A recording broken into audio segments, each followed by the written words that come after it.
ಇದೀಗ ಬರ್ತಿರುವಂತಹ ಮಗದೊಂದು breaking news. Let's take a look.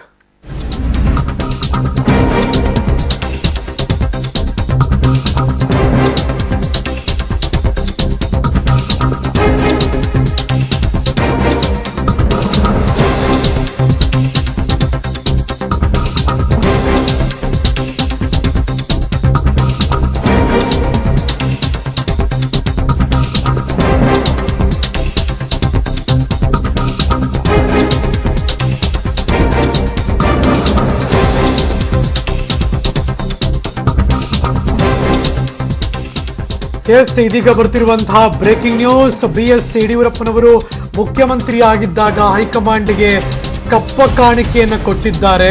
ಅವರು ನಿರ್ದೋಷಿ ಅಂತ ನಾನು ಎಲ್ಲೂ ಕೂಡ ಹೇಳಿಲ್ಲ. ಚೆಕ್ ಮೂಲಕ ದುಡ್ಡು ಕೊಟ್ಟಿರೋ ಬಗ್ಗೆ ನನ್ನ ಹತ್ರ ದಾಖಲೆ ಇದೆ. ಸರಿಯಾದ ಸಮಯದಲ್ಲಿ ಎಲ್ಲವನ್ನು ಕೂಡ ಬಿಡುಗಡೆ ಮಾಡ್ತೀನಿ ಅನ್ನುವ ಹೇಳಿಕೆಗಳು ಇದೀಗ ಬರ್ತಾ ಇದೆ. Breaking news.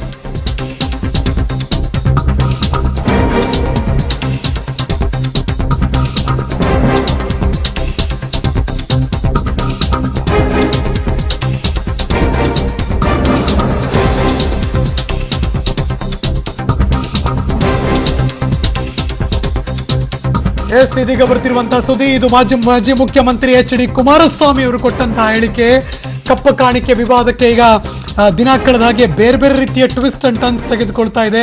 BS ಯಡಿಯೂರಪ್ಪ ನಿರ್ದೋಷಿ ಅಲ್ಲ, ಚೆಕ್ ಮೂಲಕ ಹಣ ಪಡೆದಂತಹ ಬಗ್ಗೆ ದಾಖಲೆಗಳಿದೆ ಅನ್ನೋ ಮಾಹಿತಿಯನ್ನು ಕೂಡ ಹೇಳ್ತಿದ್ದಾರೆ. ಇದ್ರ ಬಗ್ಗೆ ಮತ್ತಷ್ಟು ಮಾಹಿತಿ ನನ್ನ ಸಹೋದ್ಯೋಗಿ ಶ್ರೀನಿವಾಸ್ ದೂರವಾಣಿ ಸಂಪರ್ಕದಲ್ಲಿದ್ದಾರೆ. ಶ್ರೀನಿವಾಸ್, ಇದೀಗ HDK ಮಗದೊಂದು ಬಾಂಬ್ ಸಿಡಿಸ್ತಾ ಇದ್ದಾರೆ. ಇದು ಎಲ್ಲಿಗೆ ತಲುಪುತ್ತಾ ಏನೋ? ಹರೀಶ್, ಖಂಡಿತವಾಗ್ಲೂ ಇವತ್ತೇನು JDS ವತಿಯಿಂದ ಬಿಜೆಪಿ ಹಾಗೆ ಕಾಂಗ್ರೆಸ್ ಪಕ್ಷಗಳ ವಿರುದ್ಧ ಒಂದು ಬೃಹತ್ ಹೋರಾಟವನ್ನ ಹಮ್ಮಿಕೊಂಡಿದ್ದು, ಆ ಒಂದು ಪ್ರತಿಭಟನಾ ರ್ಯಾಲಿಯಲ್ಲಿ HD ಕುಮಾರಸ್ವಾಮಿ ಅವರು ಈ ರೀತಿಯಾದಂತಹ ಬಾಂಬ್ ಅನ್ನ ಸಿಡಿಸಿರುವಂತದ್ದು. ಕಳೆದ ಒಂದು ವಾರದಿಂದ ನಡೆದಂತಹ ಸೆಷನ್ ನಲ್ಲಿ ಯಡಿಯೂರಪ್ಪನವರ ವಿರುದ್ಧ ಸಾಫ್ಟ್ ಕಾರ್ನರ್ ಆಗಿ ಕುಮಾರಸ್ವಾಮಿ ಅವರು ಮಾತನಾಡ್ತಿದ್ರು. ಅದನ್ನ ಮಾಧ್ಯಮಗಳು ಬೇರೆ ರೀತಿ ಬಿತ್ತರಿಸಿವೆ ಅನ್ನೋ ಒಂದು ಮಾತುಗಳನ್ನ ಹೇಳ್ತಾ, ನಾನು ಎಲ್ಲೂ ಕೂಡ ಅವರನ್ನ ನಿರ್ದೋಷಿ ಅಂತ ಹೇಳಲಿಲ್ಲ. ಅವರು ಮಾಡಿರುವಂತಹ ಅಕ್ರಮಕ್ಕೆ ಚೆಕ್ ಮೂಲಕ ದುಡ್ಡು ಕೊಟ್ಟಿರುವಂತಹ ದಾಖಲಾತಿಗಳನ್ನ ನಾನು ಬಿಡುಗಡೆ ಮಾಡಿದ್ದೆ. ಅದು ಈಗಲೂ ಕೂಡ ಇರುವಂತದ್ದು.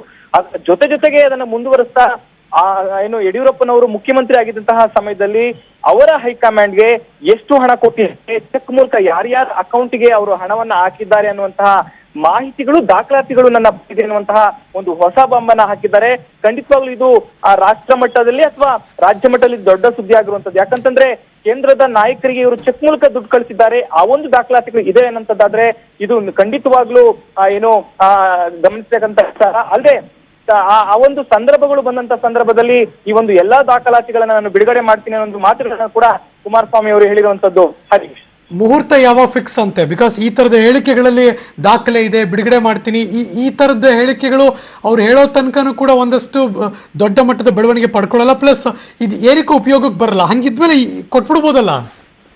ಹರೀಶ್, ರಾಜಕೀಯ ನಾಯಕರ ವಿಚಾರಗಳು ನಾವು ಚರ್ಚೆ ಮಾಡೋದಾದ್ರೆ ಎಲ್ಲರೂ ಕೂಡ ಹಿಟ್ ಅಂಡ್ ರನ್ ಕೇಸು ಮಾಡುವಂತದ್ರಲ್ಲಿ ಎತ್ತಿದ ಕೈ ಅಂತ ಹೇಳ್ಬೋದು. ಕಳೆದ ಒಂದು ವಾರದಿಂದ ನಡೆಯುವಂತಹ ವಿದ್ಯಮಾನಗಳು ಯಡಿಯೂರಪ್ಪನವರು ಸಿದ್ದರಾಮಯ್ಯನವರ ಮೇಲೆ ಆರೋಪ ಮಾಡುವಂತದ್ದಿರ್ಬೋದು, IT ಡೈರಿ ಸಂಬಂಧಪಟ್ಟ ವಿಚಾರಗಳಿರ್ಬೋದು, ಇದೆಲ್ಲವೂ ಕೂಡ ಎಲ್ಲೋ ಒಂದ್ ಕಡೆ ರಾಜಕೀಯ ಸ್ಟ್ರಾಟಜಿಗೋಸ್ಕರ ಈ ತರ ಆಟ ಆಡ್ತಿದ್ದಾರೆ ಅನ್ನುವಂಥದ್ದು. ಆದ್ರೂ ಕೂಡ ಒಂದು ಬಹಿರಂಗ ಸಭೆಯಲ್ಲಿ ಮಾಜಿ ಮುಖ್ಯಮಂತ್ರಿ ಆದಂತವರು ಈ ರೀತಿಯಾದಂತಹ ಆರೋಪ ಮಾಡ್ತಾರೆ ಅನ್ನೋದಾದ್ರೆ ಯಾವ್ದಾದ್ರು ಒಂದು ದಾಖಲೆಗಳು ಇರಬಹುದು ಅನ್ನುವಂತಹ ಅನುಮಾನಗಳು ಕೂಡ ತಳ್ಳಿ ಹಾಕುವಂತಿಲ್ಲ. ಸೊ ಹಾಗಾಗಿನೇ ಯಾವುದೇ ಟೈಮ್ ಅನ್ನ ನಿಗದಿ ಮಾಡಿಲ್ಲ. ಸೊ ಯಾವ್ದನ್ನ ಬಿಡುಗಡೆ ಮಾಡ್ತಾರೆ ಅನ್ನುವಂಥದ್ದು ಇನ್ನೂ ಕುತೂಹಲ ಕೇಳಿಸಿದ್ದಾರೆ ಅಂತ ಹೇಳ್ಬೋದು. Harish, thank you so much Srinivas Dalave ನಿಮ್ಮ ಎಲ್ಲ ಮಾಹಿತಿಗಾಗಿ. ಹಾಲಿ ಸಿಎಂ ಮತ್ತು ಮಾಜಿ ಸಿಎಂ ಇಬ್ಬರು ಕೂಡ ಆರೋಪ ಪ್ರತ್ಯಾರೋಪಗಳನ್ನ ಮಾಡ್ತಾ ಇದ್ದಾರೆ.